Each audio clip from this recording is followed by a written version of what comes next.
craft friends, Tracy here with Sweet Bay Lane, and in this video we're going to be creating a beautiful wreath for our front door. Now this wreath will welcome our guests all through spring and summer, and it has some very unique embellishments. So let's go ahead and get started.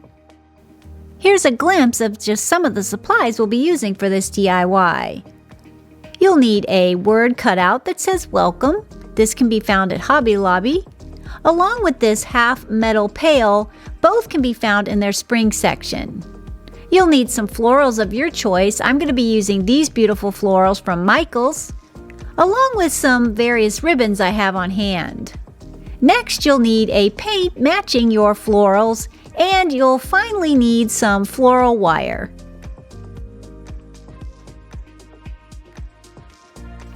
We start by preparing our welcome sign.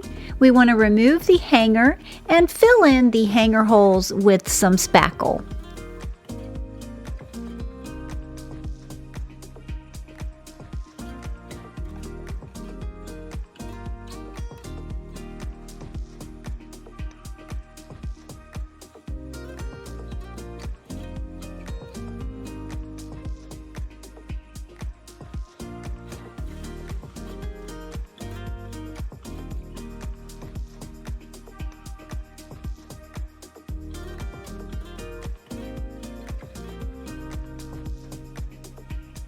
And once we're done with that and it's dried, we'll come in with some sandpaper and smooth it flush with the wood sign.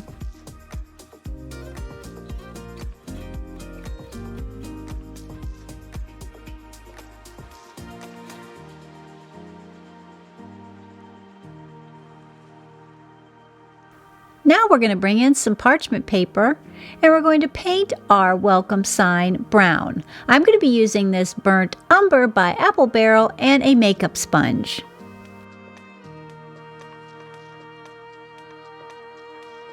I find the makeup sponge is the best way to paint these wood cutouts.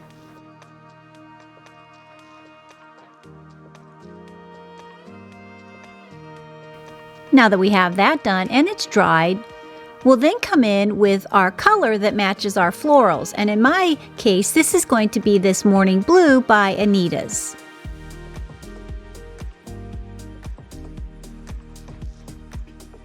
And once our blue has dried, we'll then come in with a little sandpaper and distress our edges.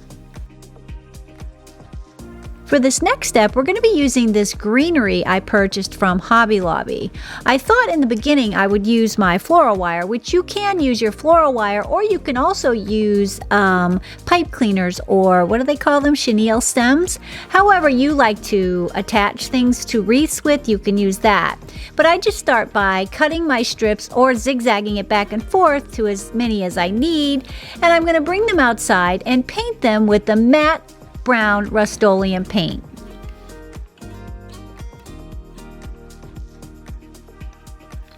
This really helps them blend in with the grapevine wreath base. Now, if you were using a lighter wreath base, you would use white or maybe an ivory.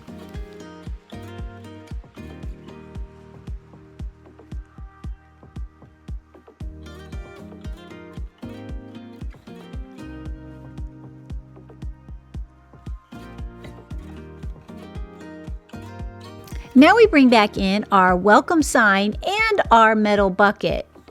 And for this step, we're just going to be attaching our little stems that we painted to the back side of our bucket and our sign. This is going to help facilitate attaching them to our wreath base.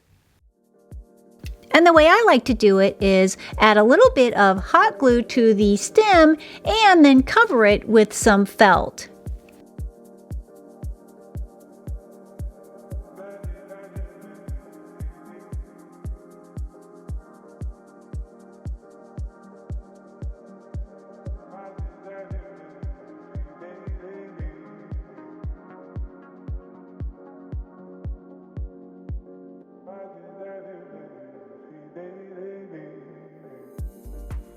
And once I have my felt cut, I just glue them on.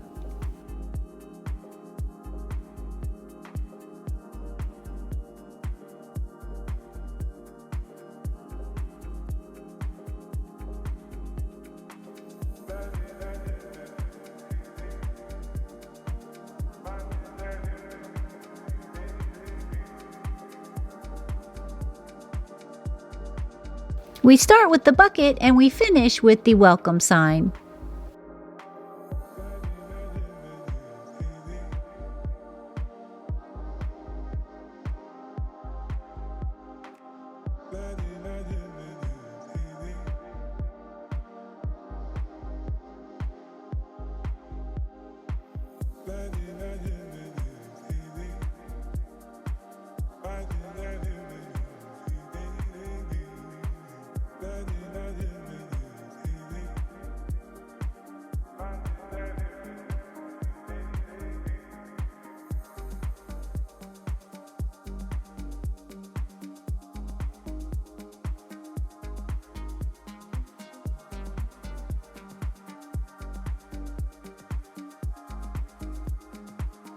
And this helps tremendously in attaching the welcome word to the wreath. Next, we're going to be processing our florals. And for this, I'm just going to take a stem from each of the floral stems and bundle them together with floral wire.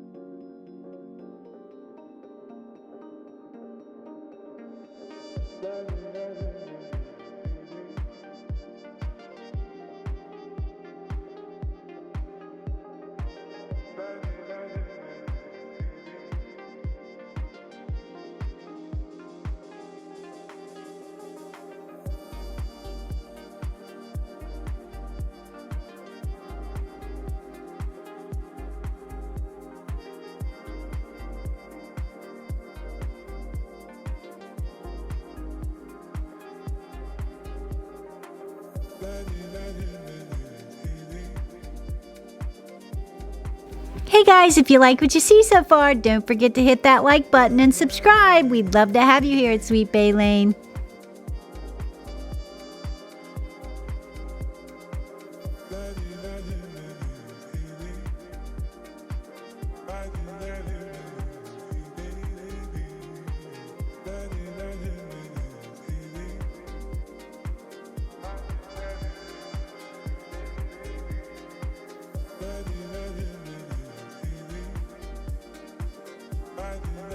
Once we get our floral bundles together, we're going to bring in our 18-inch grapevine wreath base. We're going to remove the tag and attach the metal bucket.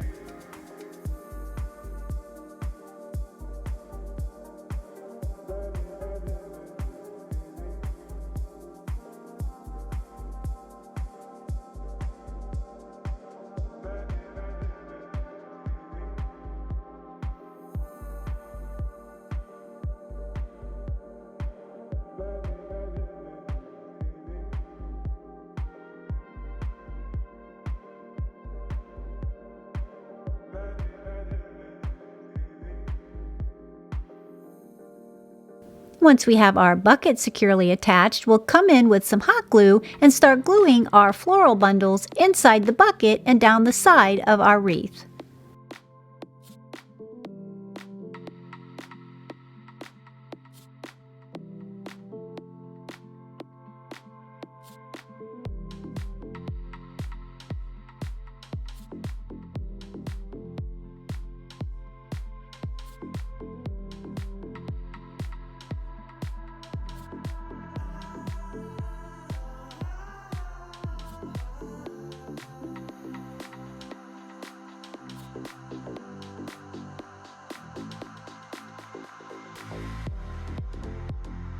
I think they look so beautiful spilling out of the bucket.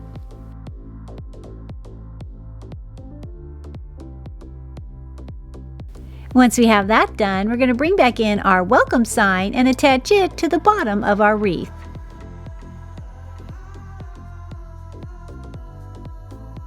And I like to stick the little painted greenery down inside the wreath and then twist it on the back.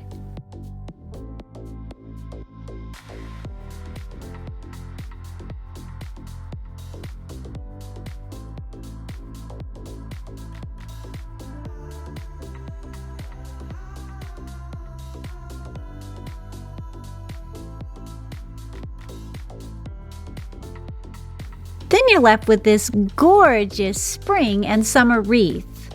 Now I'm going to embellish mine a little bit. I did make 3 of these, and this is the one I chose for my doors with the 3 starfish. And I also put a ribbon on one of them with some more starfish that I made for a friend of mine. And I think that one turned out darling too. Which one was your favorite? Well, I hope this inspires you to make one of these for yourself. And until next time, keep it crafty.